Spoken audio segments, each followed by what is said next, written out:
Hello, everyone, and welcome to the latest episode of the Start Small, Think Big podcast brought to you by Digital Meld. My name is Groux, and I'm founder and CEO of Digital Meld, and I'm here today to present a topic that's kind of a tough one.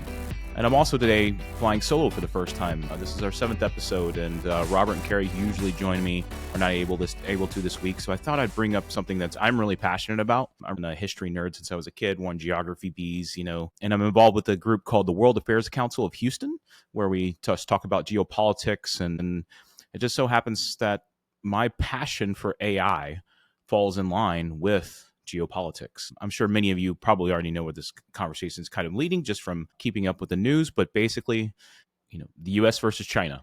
That's really what it comes down to, or at least the US and NATO allies, or you and the European Union against China, and the fight and race for AI supremacy. Like it or not, the race for artificial general intelligence is basically a new Cold War.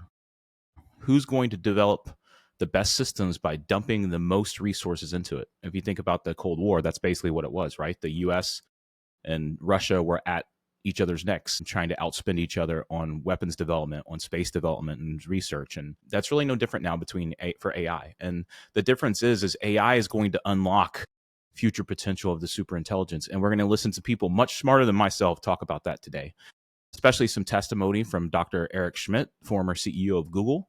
He spoken from a House subcommittee on energy earlier this month, and there's another session of that later this week we'll talk about, April 30th, 2025, that I think you should probably tune into. So we're going to place about 10 or 15-minute clips of that and kind of go from there. But first thing, I'm going to start with the presentation that I did based upon the findings from the LBNL 2024 Data Center Energy Usage Report. And this is a report that's sponsored by the U.S. government and was put out by Berkeley, one of the Berkeley labs.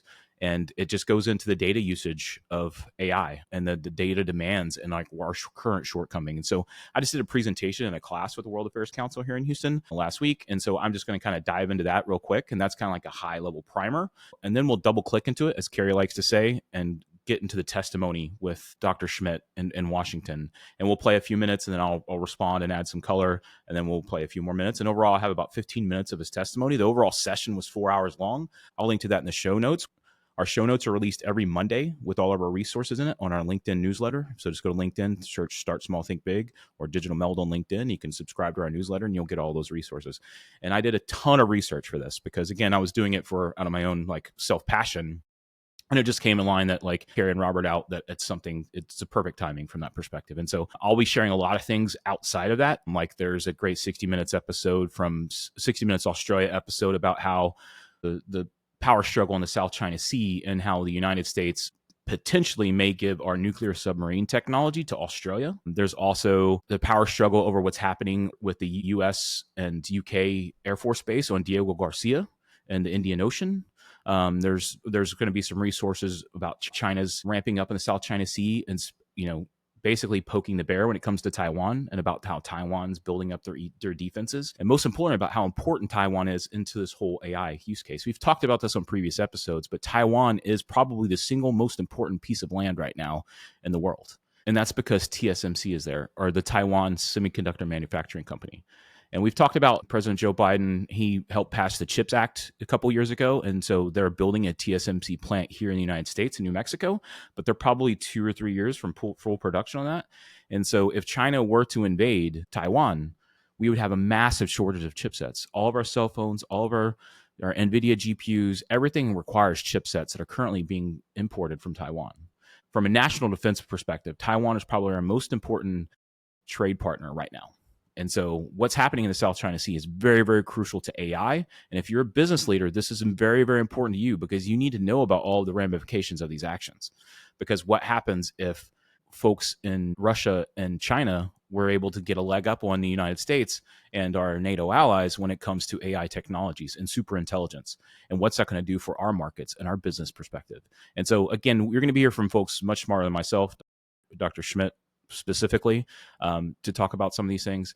But I will also be leaving a link to this full testimony, which is 4+ hours of testimony from several really, really smart people with different perspectives as well. I picked Dr. Schmidt because I believe he has a more mainline stance. He talks about the actual policies that probably need to take place more than, the politics of it all. And again, this is a technology podcast, and I don't want to get into the politics of it, but you have to get into the geopolitical aspect of it because of the importance of superintelligence for the national security perspective as a whole. Again, there's going to be agentic AI warfare. The good news is we can have agentic AI cybersecurity to help combat those things. And so it's just going to be continue ramping up, just like in the Cold War. Like to me, like DeepSeek was basically like the Cuban Missile Crisis, right? It woke us up and go, holy smokes, we're not as much power as we think. So the first thing I'm going to do is going to share the presentation that I gave to the World Affairs Council of Houston. There are World Affairs Councils localized all over, and it's a nonprofit, nonpartisan. It's a great way to just get involved in local politics and geopolitics as a whole. Last night I went to their gala here in Houston at the Four Seasons Hotel. There were 30 plus consul generals from all over the world in attendance. And like, what other place can you get to rub elbows with folks like that? And I had the consul general of Spain sitting at my table, and then on the table next to me we had the consul general of Ukraine. And so got to spend time with both of them and got to talk about AI and these sorts of things. And so it's a hot topic, and so I just think everybody should get involved in understanding the power dynamics that are going on. Again, I understand if this is an episode that you'd like to just skip over, but I just find it fascinating. If you care about like the future of the United States for your children and your grandchildren, this is a very, very important topic. What happens in the next 10 or 20 years is going to set the tone for the next 100. That's just the way it's going to be. General superintelligence is that big of a deal.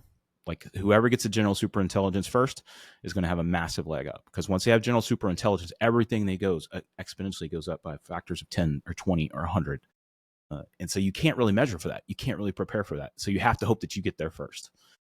I don't want to compare it to like Oppenheimer moments, but to me, I think it is that level. Instead of a nuclear bomb, is an intelligence bomb.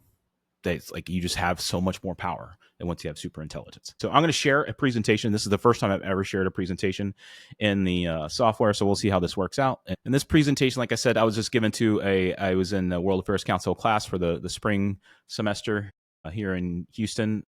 And it's just something I like to do just to find out more about the geopolitics. And again, today's briefing is about the collision between AI, data centers, and national security.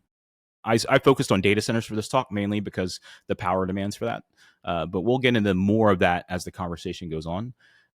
As AI grows, basically it's demanding massive energy resources. And we understand how that shapes the strategic power in both the US and abroad. So since 2016, the US data center energy usage has nearly tripled from 60 to 160 terawatt hours. And again, all of these are taken from that report I talked about. In the show notes, there's a PDF from this report where all of this information is taken from. But since 2023, we've tripled our energy consumption. That's mainly because of the rise of GPU-driven servers. And the estimates are by 2028, we're going to need to triple again to about 580 terawatt hours. Like, just think about that.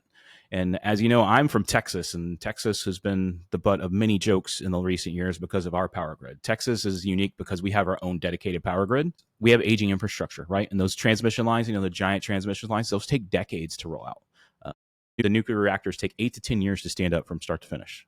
And so if in 2023, if we started building then, we still wouldn't have them until 2033. Once we knew that this AI boom was going to happen. Again, you'll hear from Dr. Schmidt and others. It's going to take everything. We need to throw everything at this problem. And I know people are going to talk about the renewable aspect of it, but the beauty is that as we build up AI, that general intelligence that we get closer and closer to that's going to help us expand and accelerate our renewables and our carbon capture and all these other technologies that we're trying to build up. Renewable is the goal, but like nuclear, natural gas, those are the bridges. Geothermal is probably our best bet at truly renewable energy. If we had an AI superintelligence to help us understand all the constraints of that, just think of how fast we could accelerate the geothermal adoption across the United States and across the world. So basically, it's a three-pronged problem, right? So AI is a three-pronged problem. You have the software and or algorithms, so the math behind it, right? And so you have the people and the coders who are coding that sort of thing, and they're training those models. Then it's the chipsets, right? It's the GPUs. It's the NVIDIA chipsets. That's why NVIDIA is now $1 trillion company. They went from a couple $100 million company to well over $1 trillion company in a matter of 3 years. Fascinating. And that's why TSMC and Taiwan is a hotbed topic right now as well because of the chipsets. The three-pronged problem is code, chipsets, and power. Along with power comes cooling, and cooling is water. We can't just build data centers everywhere either, because you have to have a lot of water to cool data centers. But for the most part, it's power, chipsets, code. That's the power struggle, literally. And the national security implications of this: increased AI capability is essential for maintaining technological supremacy, but the increased dependency on data centers elevates that vulnerability. So, again, there's not enough data centers to meet the demand, and or also, again, what if we get to the crux where we understand AGI, but we can't power it? Like, we understand how to unlock it, but we can't power it. Fusion energy is coming down the pike. If we get AGI really quickly, maybe we do unlock fusion energy a lot faster, the developments of fusion energy a lot faster than before. And it's a strategic imperative to maintain AI infrastructure leadership. So you're going to hear congressional testimony that basically this is an all hands on deck problem to solve. This is going to take the state level, the municipal level, the federal level. This is going to take geopolitical level whenever they're allies in NATO and the European Union to make this happen. So the energy demand and strategic competitions. China is using everything. They're throwing everything at the problem. So China is a communist state. So the CCP is literally doing everything they can. They're pulling in all of the resources they have available, from solar to coal. There's nothing off the board. There's no regulations they have to go through. They write the regulations. They decide that themselves, right? And most large organizations in China, like Alibaba, are state-owned now or state-sponsored. And so they don't have the roadblocks that much of the organizations in the West do. And that's just the truth of it. And it's critical to recognize the AI infrastructure as a national security priority. Again, kind of touching base on something I said earlier, that this is going to be crucial going forward. It's going to take strategic investment to basically make this happen. That's the real crux of it. China has no limits to how they're scaling. And not only that, but China has corporate espionage. And again, I'll provide links to this. There's many recorded incidents of corporate espionage, state-sponsored corporate espionage in the United States by China. They will steal everything they need to steal to make this happen. And DeepSeek is one of those technologies. They've trained DeepSeek, but they also utilize some secret sauce of other organizations to make that happen. So we just need to know who our adversary is. And our adversary is throwing everything at it. We have to be able to do everything we can to meet them in that same playing field. Again, you don't want to wallow with the pigs in the mud. We can do it, I think, at a higher level. The beauty is we have free thought, which I think, for one, leads to better innovation. And I think that's the biggest ability we have. Plus, we have the ability of bringing in brilliant minds from all over the world who want to come here. The really unfortunate point here is that NATO allies are falling behind. We saw this during the lead up to the invasion of Ukraine from Russia. Their reliance on natural gas from Russia, Germany especially. NATO's just falling behind. There is some enhancements in the Scandinavian countries, like geothermal, which is fantastic, but they're just falling behind when it comes to power generation, but most importantly, in their economic development of AI. The overwhelming majority of all AI technologies and breakthroughs are happening in the United States and China.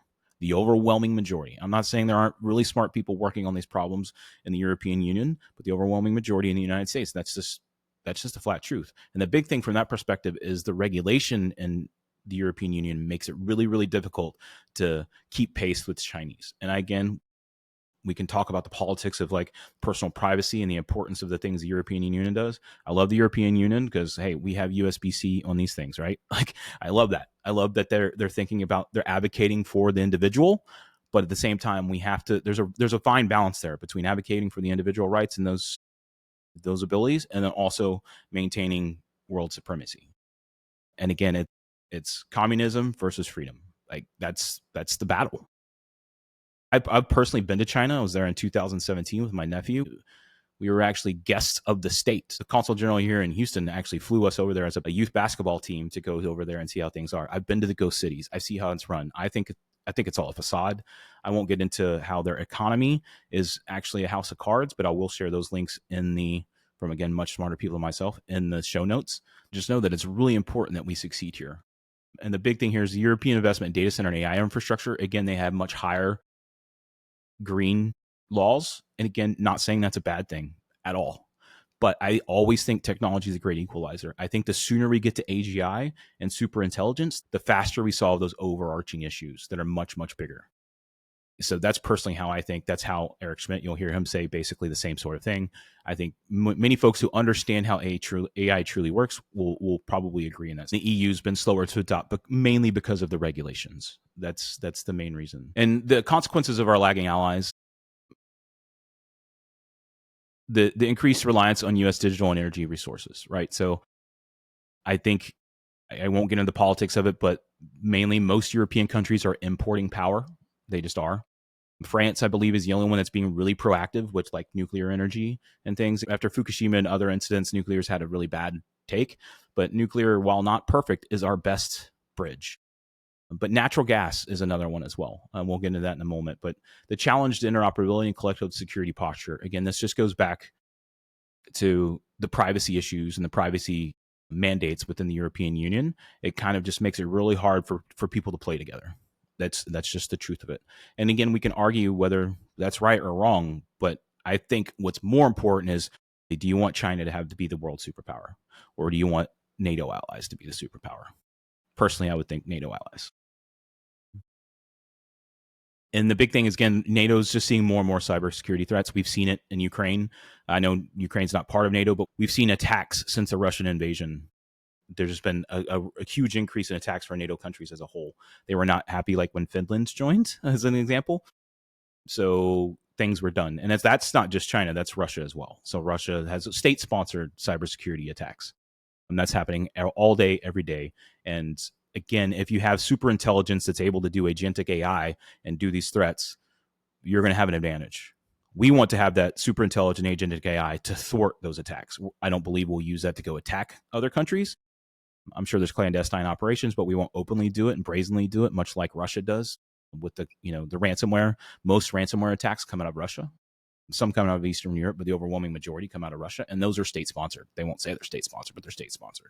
If you follow the money, they're state-sponsored. And so there's just big ramifications for lagging behind, and it weakens NATO as a whole. So the next step here is bridging the demand, and that's natural gas and nuclear.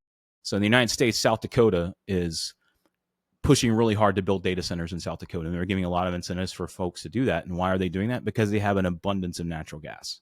And what they're actually proposing to do is build data centers right next to the natural gas plant. So that natural gas plant is going to be feeding that data center directly, which reduces transmission lines, because a big part of the infrastructure upgrade is transmission lines. That's a massive part. It takes 8 to 10 years to upgrade transmission lines at a large scale.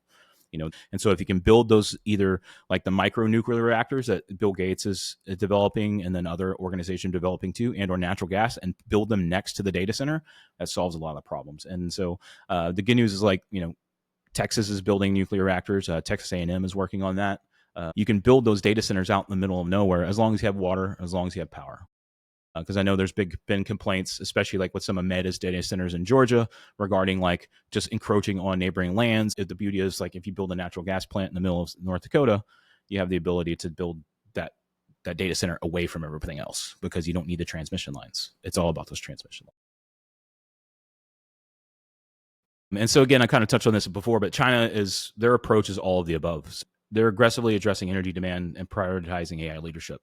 So they're sacrificing many parts of their society to make sure that they have dominance in the AI space. And why, again, is that? Because they know once they get to that super intelligence, they're going to have a leg up on the entire Western world. And it's going to give them a leg up, and it may be really, really hard to compete with them. They're doing rapid construction of data centers. Again, we have a lot of regulations in the United States for good reasons, but we have local people fighting back against these data centers for good reason. It affects their property value. But at some point, I think we're going to have to think about what's the greater good. And again, it's a tough conversation to have. But I think we do have enough land to make this a viable solution, not just building on top of people's homes, these massive data centers. But at the same time, the big thing too is, like, not only are they building these in like high urban areas, but then also they're putting constraints and strains on the existing infrastructure. Like, if they built another massive data center or two right here in Houston, we would probably have some issues during the summer. We don't have brownouts on a regular basis, but like that could lead to that, because just the energy demands outweigh our output right now. And the unfortunate thing about renewables too is, how do you store it? You store it with lithium ion batteries. That's the only way you store it. And so that's a whole other issue. The beauty of like geothermal and hydroelectric, you don't necessarily need to store that. But like solar or wind, you have to store that. You have to transmit that and then store it. And so just, we need a bridge. And like China knows this and they're throwing everything at it. And we have to kind of compete with that. And that's just, we have to be okay with that. And we have to know that the overall goal in the next 10 or 20 years, that what we learn from superintelligence is going to accelerate our adoption of renewables, our adoption and the technology of renewables. It's going to exponentially accelerate. And again, China just doesn't care. They're throwing renewables at this too. They're doing large fasts of solar. They're doing hydroelectric. They're doing natural gas. They're importing natural gas. They're doing, they import from Russia as well. Like they're using everything. And so we have to compete. And so basically, what do we do then? What are the recommendations? For AI superiority, we have to promote joint transatlantic energy and tech infrastructure projects. It can't just be the United States. We can do as much as we can, but it can't just be the United States. For one, that just creates a massive chasm between our allies, right? Like, hey, we're doing all of this and we're leaving you guys behind. We can't do that. It takes a village. And I truly believe that. And just look at the success of the Allies in World War II and the great rebuild after that. Like, it takes a village, and we need to work with folks. And maybe they can't dive into the energy aspect of it. Let's dive into the education aspect of it. Let's get more PhDs in science and STEM, and let's get more PhDs into mathematics, and then focus on AI, and then we could import them here. If that's how it needs to be done, we need to be doing. But we need to encourage that cross pollination between all of the allies of NATO. And the big thing is encourage AI standardization, interoperability within NATO. And we see this now. I think that for the most part, this is going to be led by the private sector. Like MCP is the perfect example, a model context protocol. Like that's a perfect example. That's like a USB-C standard, right, for AI and agentic AI. And I think we need to have that encouraged by the government, which European Union is fantastic at, right? European Union is great at getting many people to come together and agree on one thing. So I think they could take that forefront. We have to maybe pause the worry about green energy until we get to that AGI. Maybe that's my personal opinion. I love nature. I'm an outdoorsman. I camp all the time. I'm a hunter. Like I get it. Like I donate constantly to the Texas Parks and Wildlife Association. But at the end of the day, we have to beat China because whoever gets this first is going to have a massive leg up. I see it as us versus China. To me, it's that black and white. Again, we'll hear from Dr. Schmidt in a few moments, and he'll echo many of those same things. And again, add strategic incentives for Europe to accelerate AI data center infrastructure. So this falls on us, the U.S. government. We need to encourage and work with and open lines of communication and not be vitriolic to have those conversations and spearhead those conversations. We need to bring the best and brightest together. And the best and brightest aren't only in the United States. The difference is the best and brightest within the United States have a lot fewer guardrails. So they're able to accelerate faster. That's really what it comes down to. And again, if the best and brightest in Europe, if they have a lot of guardrails, hey, why don't y'all come over here for a few years and then work with less constraints over here? And I think we just need to work together to do that. I don't know how this is going to turn out. This is the first time I've ever shared a presentation on here. Please let me know if you like this. I'll continue to develop these. If you like these in the comments, please let me know. But for now, I think we're going to jump into the main crux of this conversation, which is from Dr. Eric Schmidt, the former CEO of Google. Thank you, Mr. Chairman, and thank you, Ranking Member. Thank you all for being here. This is incredibly important. I'm here to tell you that I honestly believe that the AI revolution is underhyped, and here's why. The arrival of this new intelligence will profoundly change our country and the world in ways we cannot fully understand. And none of us, including myself and frankly anyone in this room, is prepared for the implications of this. What's happening at the moment in our industry is that we're very, very quickly, for example, developing AI programmers, and these AI programmers will replace traditional software programmers. We're building in the next year AI mathematicians that are as good as the top-level graduate students in math. This is happening very quickly. You can look at this in a number of the products. Today, you think of AI as ChatGPT, but what it really is a reasoning and planning system that we've never seen before. The implication of this is profound. In terms of the way the algorithms work, they're going to need a lot more computation than we've ever had. They're going to need a lot more energy, and I'll talk about that. What does the industry need? We need high skills immigration. We talk to you about this every day. Light touch regulation around cyber and bio threats. We can talk about that. And most importantly, we need the energy. And the numbers are profound. What we need from you, if I may say that directly, is we need energy in all forms. Renewable, non-renewable, whatever. It needs to be there, and it needs to be quickly. I and others are investing in things like fusion, which are incredible, but they're not going to arrive soon enough for the need. And I'll frame this at the end by my comments about China. So people are planning 10 gigawatt data centers. Now, just to do the translation, an average nuclear power plant in the United States is 1 gigawatt. How many nuclear power plants can we make in 1 year where we're planning this 10 gigawatt data center? Gives you a sense of how big this crisis is. Many people think that the demand of energy part that our industry takes will go from 3% to 99% of total generation. One of the estimates that I think is most likely is that data centers will require an additional 29 gigawatts of power by 2027 and 67 more gigawatts by 2030. Gives you a sense of the scale that we're talking. These things are industrial at a scale I have never seen in my life.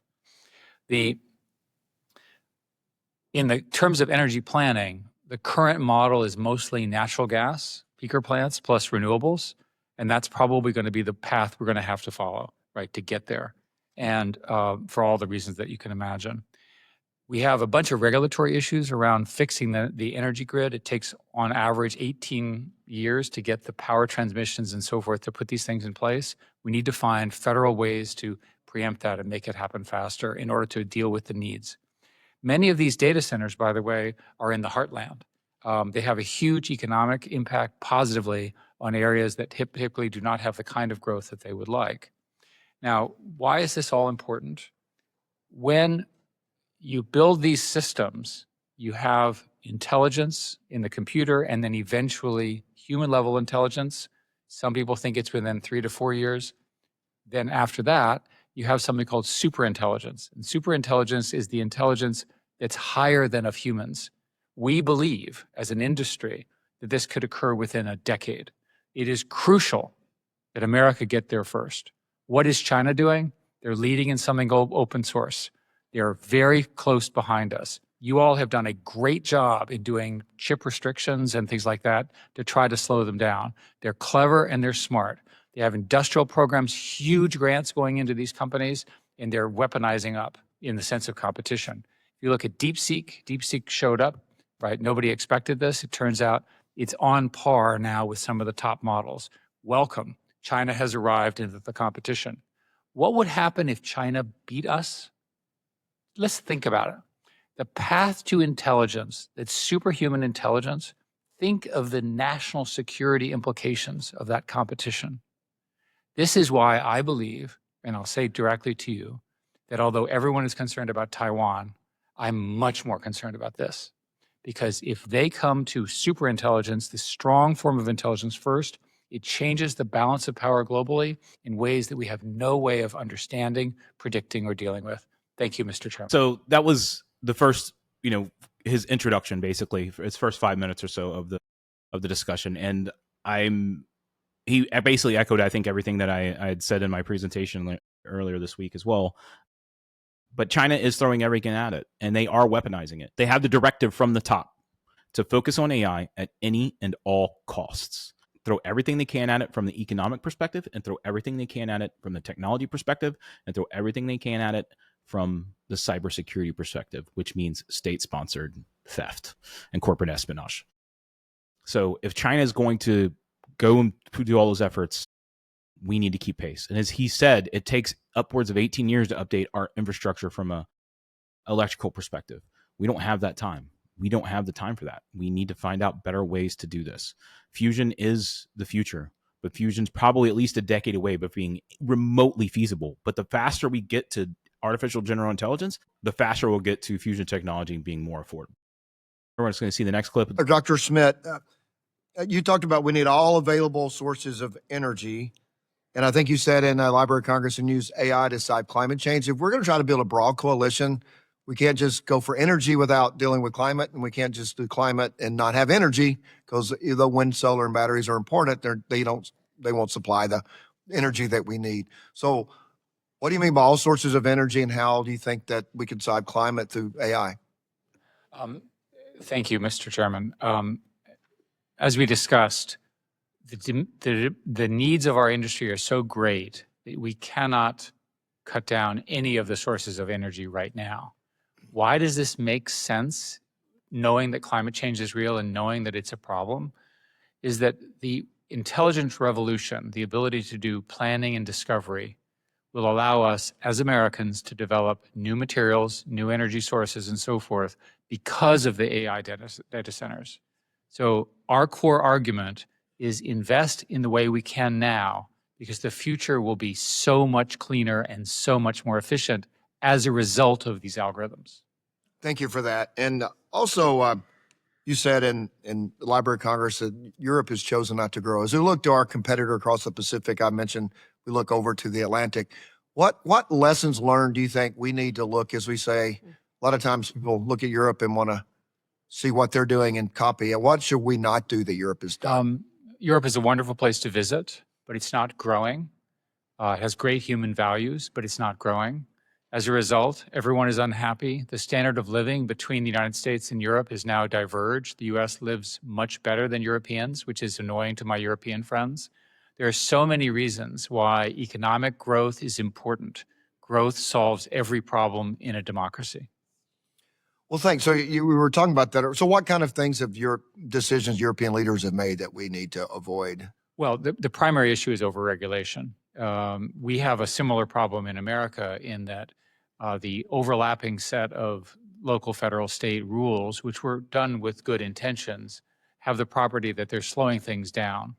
Our competitor, China, is not a democracy. It's an autocracy, whatever you want to call it, and they just decide. In this fight, as I said before, if they get there first, we will be very upset. All of us will be alive when this occurs. Every one of you will see it. Imagine a situation where attacks that we cannot even imagine are unleashed by China in an adversarial thing. We have no concept of having a super intelligent opponent where we're not as intelligent as they are. And so as they were talking about in that perspective, but artificial general intelligence will help us get to renewables faster than any other thing we can do. Instead of like just trying to develop renewables now, we're better off focusing on the super intelligence that will help us exponentially get there quicker. That's basically the gist of what he was saying. And again, he was saying China is doing those same sorts of things, and that's their overall goal too. And they're throwing everything they can at the problem. And so we need to be able to do that. Unfortunately, the regulations, as I mentioned earlier, regulations in the European Union make that a little bit more difficult, but there's no reason we can't outsource the brains of the operation to the really, really smart people over there and work within the confines and guardrails that we have here in the United States to accelerate development. And that's kind of what's happening anyways. All of these great organizations are hiring and importing some of the greatest talent from around the world, including China. Like many of the greatest minds in the AI space are in China. I've met some of them at Texas A&M University. They know that AI is the future, and they're helping to develop that here in the United States. And it's going to be really important that we get the greatest and brightest minds. There's no different than the space race, right? The U.S. imported so much talent post World War II and the end of the Cold War to beat the Russians to the moon. We did it, and I think we need to follow that same sort of playbook here. Maybe not bring folks in that were guilty of war crimes, but we can bring in some of the greatest and brightest minds from all across the world to help solve those problems. It is interesting that they've mentioned several times that China is open sourcing this. And I think they're doing that for two reasons. I think they're doing it for two reasons: to show that, hey, we have to do it. It's kind of like pounding our chest, right? And then B, they know that it wins them favor within their own populace. And so there's harsh economic times going on in China right now. And Xi Jinping is in dire trouble. He's having a power struggle internally right now, and we have to hope that continues from a perspective, because he kind of rules with an iron fist for one. So for the betterment of the people of China, maybe he's not in power, but also I watched a video again today, an economics video today that I'll share in the show notes. But basically, China's populace is responsible for about 38% of the GDP. So about 38% of their GDP, overall GDP, is from their citizens spending money within their own country. The United States is on the opposite end of that. We're at like 68%. We lead the world. And then most European nations are in about the 60% range. And so it's really hard to grow your economy when only 38% of your GDP is from your citizenship. We know this from like the ghost cities. I've been to China. I've been to those ghost cities, but like the cities, how they were able to get around this for many years was like they would just build. You build infrastructure. You keep building infrastructure, and that just adds more revenue to the GDP, right? But if the infrastructure doesn't lead into long-term growth economically, then that eventually falls. I personally think they're a house of cards, and I think we need to outlast them. But I also think because they will use anything they can, including corporate espionage, that they are a very, very, very big threat. And also, they are partnering with Russia. They're partnering with Russia and North Korea, which makes it a three-pronged problem. That makes it a three-pronged problem that we really, really have to pay attention to. It's not just China we're worrying about. They're also relying on Russia, who's doing things like state-sponsored ransomware and also state-sponsored cyber attacks. And then obviously North Korea does that as well. And so we have to remember that it's not just China we're dealing with, it's those as well. So even if there are economic issues going on in China right now, they're luckily like some of their basic initiatives, like the Chinese Belt and Road Initiative, where they were building infrastructure in like sub-Saharan Africa and South America. Most of those countries have defaulted on those loans, so like they're not able to actually do anything great from that. But it did give them worldwide reach, right? Like the whole thing is, we thought the Chinese, if we gave them the opportunity, would basically lead into democratic ideals and capitalist ideals. So we said, hey, we'll import everything. We'll close down our factories because we think that once your people have freedom and they have the ability financially to do things, they're going to do things more Western. And that just didn't happen. And we're seeing the fruits of that now. And Eric Schmidt talks about that kind of in that testimony. I don't know if it covers in the next clip, but just know that like we've created this. Like we decided, hey, we're going to rely on China. We're going to shut down our factories. We're going to import everything. But conversely, that also hurts them too, because since they're exporting so much stuff, that their citizens are at such a low level of their GDP. So let's see what Dr. Schmidt has to say next. And just a few weeks ago, the head of NVIDIA said, and I'll paraphrase, in order for us to keep the model responsive, we now have to compute 10 times faster. The amount of computation we have to do is 100 times more easily. Another report had come out saying that in 2024, that said that China is looking at about a 94.5% or 94.5% gigawatts new power coming from cogeneration.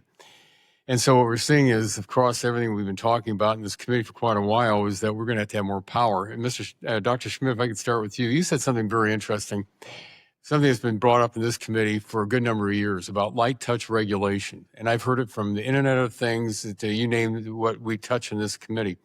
But could you just talk a little bit about, when you talk about the light touch, what we have to be doing to make sure we stay competitive? The first thing the government needs to do is to make sure the government understands at the secret and top secret level what China is actually doing. So some variation of these safety institutes that is at the classified domain that allows our government to understand the details of what our opponents are doing is important. With respect to the current U.S. companies, all of them are very well aware of these issues and are working very hard to mitigate them. I'm part of a group that actually talks about this informally every week to give you a sense of it. And the companies are trying very hard to keep the models safe. Having an agreement, for example, where the government is aware of what the companies are doing is probably a good thing. That's what I mean by light touch. This innovation, this arrival of this new alien incredible intelligence will be done by the private sector. I want our U.S. government to understand in detail its consequences and help us be successful as a nation. Again, he brought up Taiwan and the battle over the South China Sea. You know, Taiwan is a sovereign nation. Sorry, China, they're a sovereign nation. China wants them back. They want to, much like Russia invaded the Ukraine, because they felt that that's their sovereign nation. China feels that same way about Taiwan. And obviously the rest of the world doesn't. Not just because Taiwan is so important, but just because it's a sovereign nation and has been a sovereign nation for decades, and it needs to remain a sovereign nation. The U.S. and allies all around the world have helped build up their military presence. They've been preparing for this for many years. As China, since the early 2000s, as China's strength has come up, they've kept pushing themselves further and further in the South China Sea. And like now they're doing war games and going across them, flying drones over them, shooting missiles over them. They're, it's the same thing during like the Cuban Missile Crisis. It's like they're just pounding their chest and saying, hey, look at us. We know we can attack you at any time. Obviously, they couldn't attack them at any time, but mainly because the United States and NATO allies' presence in the South China Sea. Diego Garcia in the Indian Ocean, basically where the U.S. is now attacking Houthis and doing bombing runs on Houthis in the Middle East, they could just as easily be in Taiwan from Diego Garcia. And there's a whole other complex discussion about what's happening at Diego Garcia as the UK gives that back to end colonialism. They're looking to give that back.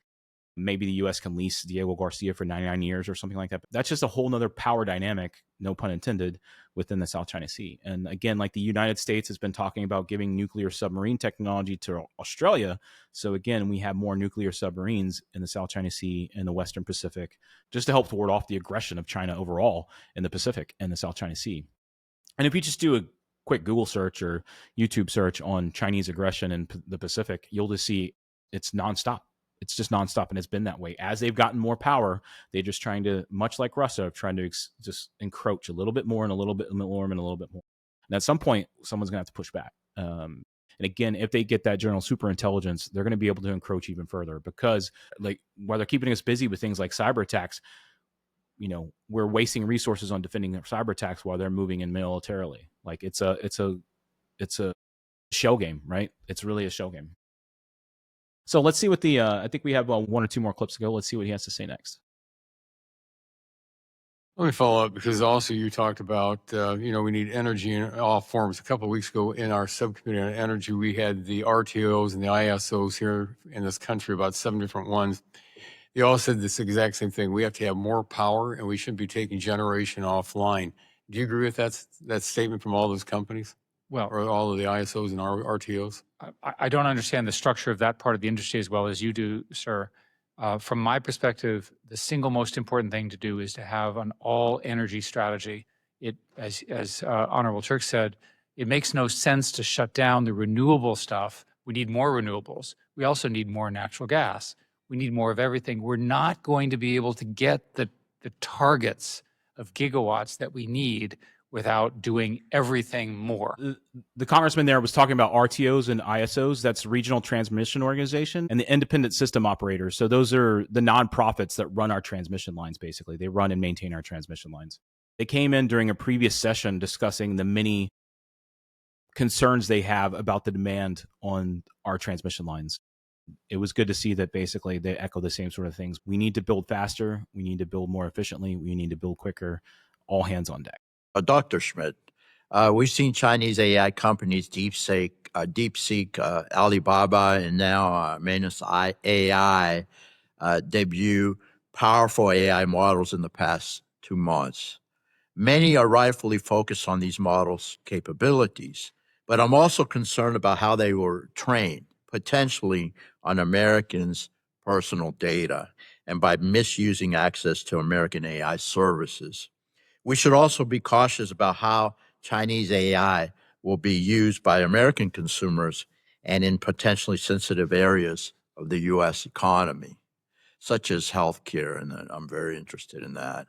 We should act now before China has a foothold on these emerging markets and controls AI data outputs to Americans' queries. What steps can we take to address these risks to American consumers and businesses? Not only is your question great, it's worse than you said. Sorry. The Chinese models are released in open source, which means that you can see how they work and they're easily spread and they're free. It's highly likely that the US companies will be, by the time we're done, pretty well regulated by you all because of the importance of what they're doing. This is my personal opinion. I'm not calling for it, but I think that's what's going to happen. It's very hard to regulate the open source movement coming out of China. We need to make sure we deal with that. The industry is struggling with your question because we've not figured out a way to deal with what is called distillation, where distillation is where you take one model and you ask it questions and you get the answers. And there's lots of evidence the Chinese did exactly what you said in your question using this distillation mechanism. So we don't really know. My own view is that the best answer is more offense, not more defense, and simply Invest, invest, invest to stay ahead. In order to invest, as I mentioned in my opening statement, we need high skills immigration of key people because these things are essentially math problems. We need all the energy that we discussed. I think the American innovation system, which is the combination of the government, the venture capital industry, the private sector, universities, is phenomenal. It's important we not in any way slow down the universities and AI research. We can win this. It has to be an all-country effort. My personal view is it's a national security issue for America against China. Agreed. So basically, it's all hands on deck, right? That's what he was saying. And basically, they were talking about DeepSeek being trained with AI distillation. And so basically, what that is you have a larger model that is the teacher, and that teaches the more efficient, smaller model, which is the student. And again, you have AI training AI. And as we get artificial general intelligence, that's going to exponentially increase faster and faster and faster. And that's why DeepSeek came out of the gate much better. So thanks for walking with me down that about 15 or 20 minutes of testimony. I just think it's really, really important. I only cherry picked a few things. Again, this is a 4+ hour session. There's another one on April 30th as well that's going to be about that same length. I'll link to that House Committee YouTube channel in the show notes, which will release on our LinkedIn newsletter. And so you'll have all of those details if you want to watch the next one. We should be screaming this from the rooftops until we get the lawmakers in Washington, D.C. to get in line and to work together. To put politics aside and think about the nation as a whole and our allies as a whole and the world as a whole. It's really, really important that we beat China to this. It just is. If you see everything else China does from their business perspective and how they tackle business, we don't want them beating us to this. We don't want them being the best. I have full faith in the bright minds across the United States. I lack a little bit of faith in our government getting things done, but luckily the private sector, I think, is kind of leading the charge and is going to be elbowing our ways through it just in case. Again, if you care about your business, if you care about the future of this country and the financial stability of the United States and NATO allies and the Western world compared to China over the next decades for your family and your future generations of your family, this is a very, very important topic. Again, I don't want this to be a political topic. This is a problem-solving topic, right? Like we have a problem as a nation and as nations, as allies, that we need to solve. And so how are we going to solve those problems? That's really what it comes down to. I don't care about your politics. I just want to beat China. At the end of the day, that's the goal. We need to make sure that the Western world, the democratic free societies, are the ones who have all this power and they have the best and they have the supremacy, because it's going to be a power struggle like we've never felt before. This is more important than the world's largest militaries and all the billions of dollars we spend on the military. This information age is here and we must stay at the top of this.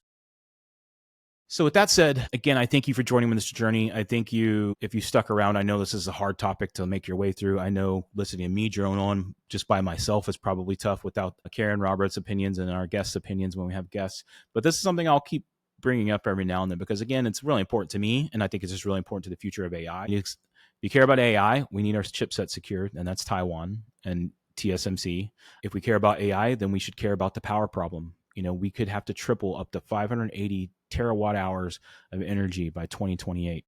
That is insane. That will mean we will nearly quadruple what we did from 2016 to 2028. So in 12 years, that's just unfathomable.